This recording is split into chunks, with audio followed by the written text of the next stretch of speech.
Students अब हम कर रहे हैं क्वेश्चन नंबर 3।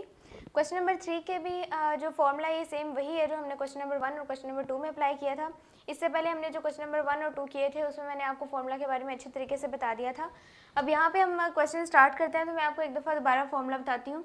हमें पता है कि कोई भी हमने चाहे आर की वैल्यू फाइंड करनी हो, एल की वैल्यू फाइंड करनी हो या थीटा की वैल्यू फाइंड करनी हो, हमारे पास फॉर्मूला क्या है, L is equal to R theta. इस फॉर्मूला को हम अप्लाई कर रहे हैं। अब इस फॉर्मूला के अकॉर्डिंग मैंने आपसे कहा था कि अगर आपको आर की वैल्यू फाइंड करनी है तो आप थीटा को इस साइड पे ले आएँ।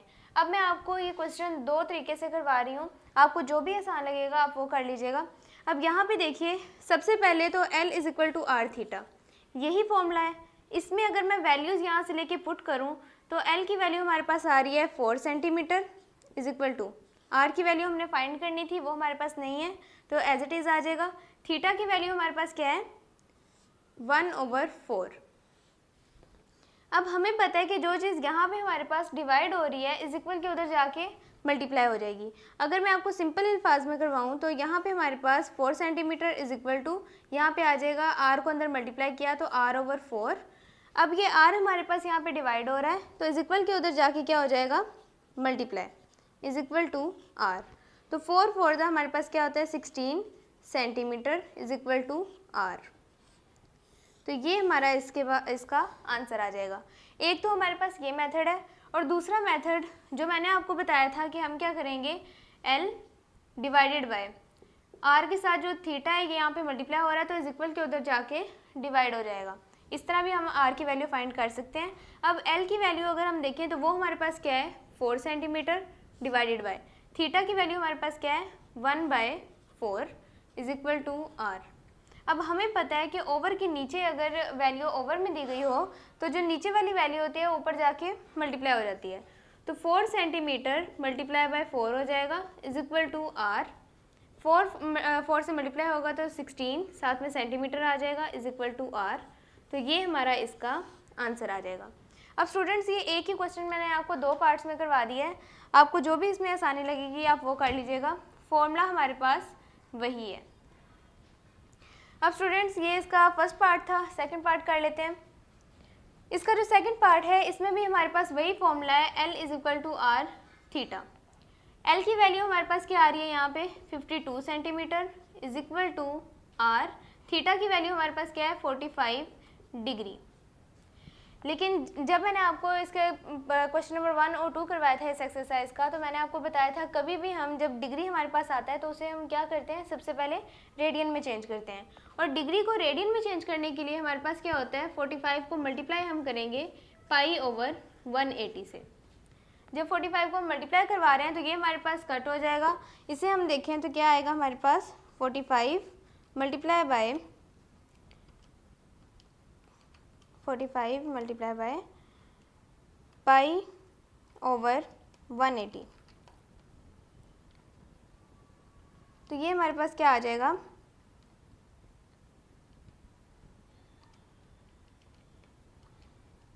ये हमारे पास आ रहा है, इससे कटिंग हो जाएगा तो 4 आ जाएगा हमारे पास। इसकी जगह अब हम क्या लिख सकते हैं π/4।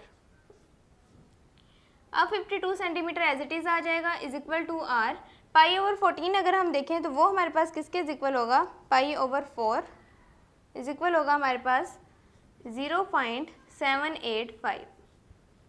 अब 0.785 जो हमारे पास है ये इज इक्वल के उस साइड पे आर के साथ मल्टीप्लाई हो रहा है तो इधर आके क्या हो जाएगा divide 0.785 is equal to R. अब हम 52 को डिवाइड कर लेते हैं 0.785 से तो हमारे पास इसका क्या आ गया आंसर, आर किसके इज इक्वल आ जाएगा 66.2 के। और साथ में हमें पता है कि जो भी हमारे पास क्वेश्चन में दिया गया होता है जो भी आंसर के साथ हम वही लिख देते हैं, सेंटीमीटर आ जाएगा। तो स्टूडेंट्स इस तरह जो हमारे पास इसका क्वेश्चन नंबर 1 है ये कंप्लीट हो गया है। अगर क्वेश्चन नंबर 1 से रिलेटेड आपके लिए कोई भी आपके माइंड में कोई भी क्वेश्चन आए तो आप वो कमेंट करके पूछ सकते हैं। आगे हम इसका करेंगे क्वेश्चन नंबर 4। स्टूडेंट्स अब जो हमारे पास क्वेश्चन नंबर 4 है इसमें हमारे पास उन्होंने स्टेटमेंट दी हुई है in a circle of radius 12 metre, यानी कि एक हमारे पास सर्कल है जिसका रेडियस हमारे पास क्या है 12 मीटर। यहाँ पे हम लिख लेते हैं radius is equal to, radius को हम शो करते हैं r से, इज इक्वल हमारे पास वो क्या है 12 मीटर। रेडियस कितना है हमारे पास 12 मीटर। फिर उसने हमें कहा है find the length of an arc which subtends at a central angle theta is equal to 1.5 radian. यानी कि हमारे पास एंगल क्या है, एंगल हमारे पास क्या है थीटा इज इक्वल टू, उसकी वैल्यू हमारे पास क्या है 1.5 रेडियन। यानी कि उसने हमें स्टेटमेंट में रेडियस की भी वैल्यू दी हुई है और थीटा की यानी कि एंगल की भी वैल्यू दी हुई है। हमने फाइंड क्या करना है, find the length of an arc. यहाँ पे हम देख रहे हैं कि उसने हमें क्या कहा है, find the length of an arc, यानी कि हमने क्या फाइंड करना है, length of an arc is equal to, length हमने फाइंड करनी है, लेंथ को हम किससे शो करते हैं एल से, is equal to question mark. अब हमारे पास इसका फॉर्मूला हमें पता है, जिस तरह कि मैंने आपको क्वेश्चन नंबर 1, 2 और 3 में बताया कि लेंथ फाइंड करनी हो तो फॉर्मूला हमारे पास होता है आर थीटा। इसी फॉर्मूला में हमने अपनी वैल्यूज पुट कर लेनी है और हमारे पास आंसर आ जाएगा। L is equal to, R की वैल्यू हमें क्या दी गई है 12 मीटर, वो लिख ली हमने। थीटा की वैल्यू हमारे पास क्या है 1.5। अब जब हम 12 को 1.5 से मल्टीप्लाई करेंगे तो हमारे पास क्या आएगा 18, साथ में हमारे पास मीटर आ जाएगा। तो ये हमारे पास लेंथ की वैल्यू आ गई है। सिंपल स्टूडेंट्स, हमें उसने 3 वैल्यूज दी गई थी, एक उसने हमें रेडियस दिया था, एक एंगल दिया था और कहा था लेंथ को हमने फाइंड करना है।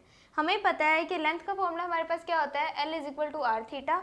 उसमें हमने अपनी वैल्यूज पुट की हैं और हमारे पास आंसर आ गया। तो इस तरह स्टूडेंट्स हमारा जो क्वेश्चन नंबर 4 है ये भी कंप्लीट हो गया।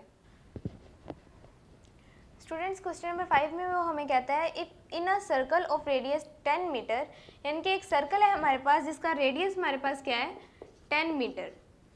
हमने क्या करना है, find the distance travelled by a point, यानी कि हमने उसका डिस्टेंस फाइंड करना है। डिस्टेंस हमारे पास किसके इक्वल होता है एल के, यानी कि हमने उसका एल फाइंड करना है on this circle if the point makes 3.5 revolution.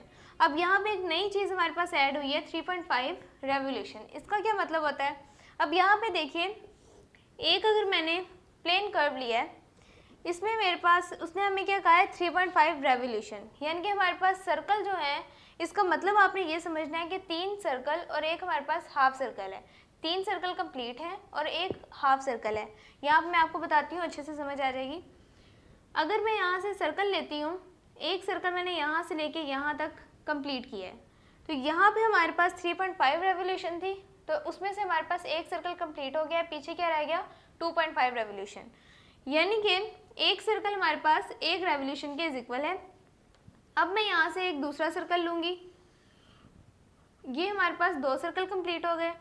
इसके बाद थर्ड सर्कल, तो हमारे पास कितने हो गए कंप्लीट, हमारे पास 3 रेवोल्यूशन जो है वो कंप्लीट हो गई है। लेकिन हमारे पास एक्स्ट्रा भी है, यानी कि 0.5 हमारे पास हाफ सर्कल एक्स्ट्रा है, तो उस हाफ सर्कल को यहाँ से लेके यहाँ तक ये हाफ सर्कल भी कंप्लीट हो गया। इसका मतलब हमारे पास क्या हुआ कि एक सर्कल जो है हमारे पास वो किसके इक्वल है 2 पाई के।